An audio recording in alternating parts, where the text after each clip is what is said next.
Pag-ibig Super Sale, kung saan nag-offer ang Pag-ibig ng up to 40% discount sa kanyang mga foreclosed houses, no? Ito ay meron kasi silang more than 30,000 units na foreclosed properties, no? These are units offered up to 40% discount. So this is to provide affordable ownership for Filipino workers.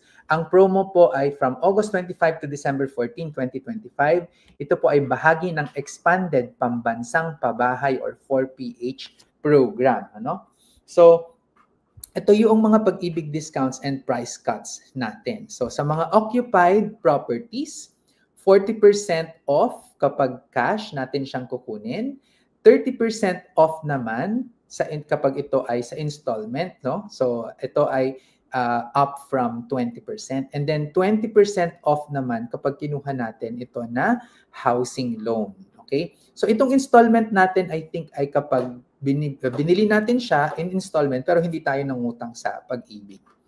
Pag unoccupied yung ating property, 35% kapag cash, 25% pag installment, at 15% naman po kapag kukunin as housing loan sa Pag-ibig.